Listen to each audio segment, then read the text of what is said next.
নমস্কাৰ আপোনালোক সকলোকে পুনৰ এটি নতুন ভিডিঅ'লৈ স্বাগতম। আশা কৰোঁ আপোনালোক সকলো ভালে কুশলে আছে। আজিৰ এই ভিডিঅ'ত বৃষভ ৰাশিৰ জাতক জাতিকাসকলৰ আগন্তুক এপ্ৰিল মাহটো কেনেদৰে যাব তাৰ বিষয়ে আলোচনা কৰিম।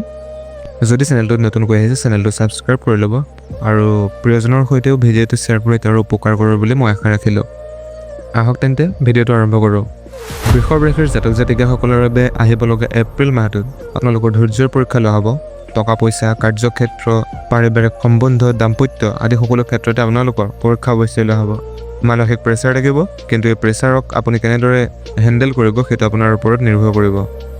মাহৰ 15 তাৰিখৰ পাছৰ পৰা লাহে লাহে টকা পইচাৰ গ্ৰোথ দেখা পোৱা যাব, কিন্তু আয় অনুপাতে তাৰ দুগুণে ব্যয় হ'ব পাৰে। সেয়ে টকা পইচাত অলপ হাতটো মজবুত কৰিলে আপোনালোকৰে লাভ হ'ব। অভাৰঅল চাব গ'লে মাৰ্চ মাহতকৈ 1-2 কিছু বিশেষ দিশত উন্নতি দেখা পাব, কিন্তু সাৱধানতাৰ অতিকৈ প্ৰয়োজন হ'ব, বিশেষকৈ হেল্থৰ ক্ষেত্ৰত আৰু টকা পইচাৰ ক্ষেত্ৰত। মাহৰ প্ৰথম ভাগত মানে 1 পৰা 15 তাৰিখলৈ কিছু ভালেৰে চলিব, কিন্তু মাহৰ দ্বিতীয় ভাগত অৰ্থাৎ 15 তাৰিখৰ পাছৰ পৰা প্ৰায় 30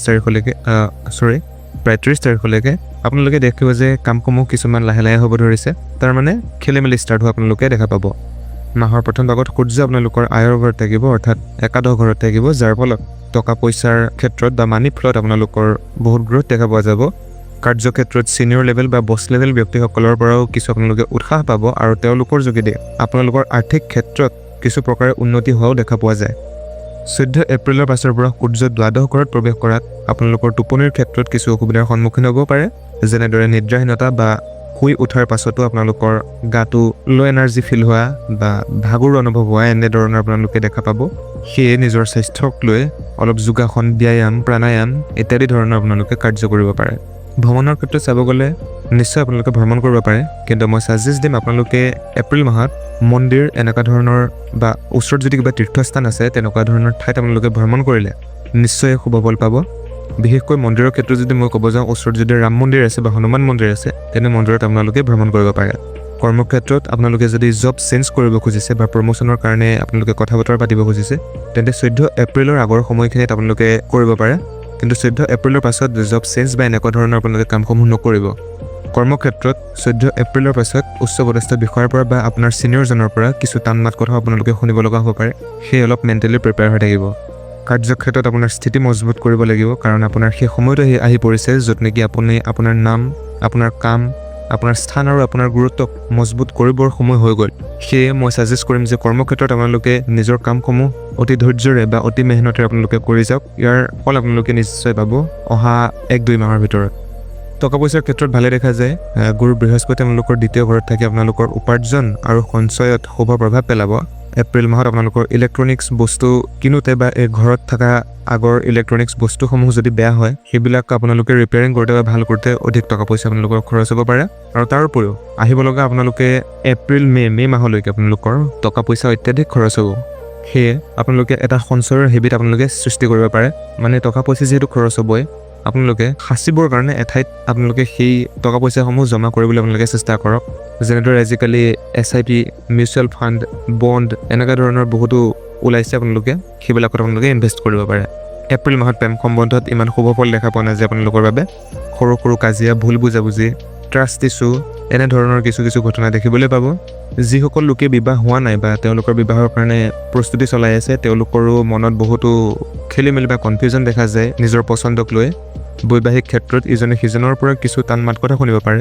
সেই সময়ত আপোনালোকৰ ধৈৰ্য্য আপোনালোকৰ একমাত্ৰ অস্ত্ৰ হ'ব আৰু আপোনালোকে নিজৰ বিবেকটো ফাৰ্ষ্টতে লগাই মেলি তাৰপাছত আপোনালোকে নিজৰ বক্তব্য ৰাখিব বুলি মই আশা ৰাখিলোঁ। বিশেষকৈ পৰিয়াল আৰু প্ৰেমৰ সম্বন্ধত আপোনালোকৰ ঘৰত বা পৰিয়ালক লৈ এনেকুৱা কিছুমান বিষয় আছিল যাক লৈ আপোনালোক আঁতৰি আছিল কিছুদিন ধৰি, তাৰমানে সেই বিষয়সমূহত আপোনালোক সোমাব বিচৰা নাছিলে, কিন্তু এতিয়া এনেকুৱা সময় আহি পৰিছে য'ত নেকি আপোনাৰ তাত একান্ত উপস্থিতি আপোনালোকৰ তাত বাধ্যতামূলক হৈ পৰিব। তাৰমানে আপোনালোকে তাত চকু দিয়াৰ সময় আহি পৰিছে। আজিৰ পৰা কিছুদিনৰ আগতে হয়তো আপুনি কাৰোবাক কথা দি থৈছিলে কিবা বিশেষ কামত, আৰু সেই কাম কৰাৰ সময় আপোনালোকৰ এপ্ৰিল মাহত আহি পৰিব। সেয়ে আপোনালোক এতিয়াৰ পৰাই প্ৰস্তুত হৈ থাকক। শিক্ষাৰ্থীসকলৰ ক্ষেত্ৰত আপোনালোকৰ পঢ়া শুনাত কিছু মই বাধা বিঘ্নি দেখা পাওঁ, বিশেষকৈ এক্সাম আদিৰ ক্ষেত্ৰত আপোনালোকে বেছি মেহনত কৰিব লাগিব। চাব গ'লে আপোনালোকৰ মনত কিছু হীন ভাৱনাৰো এনেকুৱা উৎপন্ন হ'ব পাৰে, যাৰ ফলত নেকি আপোনালোকৰ পঢ়া শুনাত বা নিজৰ ওপৰতে এটা হীন নিচিনাৰ এটা ভাৱ আপোনালোকৰ আহিব পাৰে যোনটোৱে নেকি আপোনালোকক ক্ষতি কৰিব, কিন্তু সেই ভাৱটোক আপোনালোকে নিজৰ ভিতৰত নিগেটিভ হিচাপে নৰখাব, আপোনালোকে পজিটিভলি লৈ পেলাই আগবাঢ়ি যাবলৈ মই ছাজেশ্যন দিম।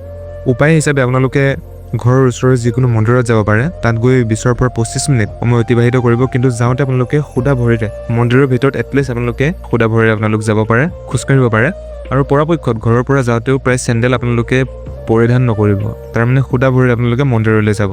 যদি গোটেই মাহটো মই চাই পেলাই আপোনালোকক এটা উপায় দিওঁ, তেন্তে আপোনালোকে এই গোটেই মাহটোৰ বাবে আহি থকা এপ্ৰিল মাহটোৰ বাবে আপোনালোকে যদি ওচৰত কোনোবা প্ৰয়োজনীয় বৃদ্ধ ব্যক্তি আছে বা ওচৰত কিবা বৃদ্ধাশ্ৰম আছে, তাত গৈ আপোনালোকে নিজৰ পইচাৰে আপোনালোকে কিছু খোৱা বস্তু দান কৰিব পাৰে, যাতে বৃদ্ধসকলৰ কিছু উপকাৰ হয়। তাৰ বাহিৰেও লাল কিতাপৰ মতে আপোনালোকে ৰূপৰ গহনা বা অলংকাৰ লাইক আপোনালোকে চিলভাৰ চেইন, চিলভাৰ ব্ৰেচলেট হওক বা ৰূপৰ পাইল, আঙুঠি এনেকুৱা ধৰণৰ আপোনালোকে পৰিধান কৰিব পাৰে। নিশ্চয় এপ্ৰিল মাহটো ভালেৰে যাব। আৰু আগতে কোৱাৰ দৰে আপোনালোকে মন্দিৰতো গৈ পেলাই আপোনালোকে সময় অতিবাহিত কৰিব পাৰে। এই আছিল আগন্তুক এপ্ৰিল 2026 বৃষভ ৰাশি জাতক জাতিকাসকলৰ বাবে মাহিকা ৰাশিফল। আশা কৰোঁ আপোনালোকৰ আগন্তুক এপ্ৰিল মাহটো ভালে কুশলেৰে যায়। এতিয়াও যদি চেনেলটো ছাবস্ক্ৰাইব কৰা নাই, চেনেলটো ছাবস্ক্ৰাইব কৰিব। লগ পাম এক নতুন ভিডিঅ'ত। ধন্যবাদ।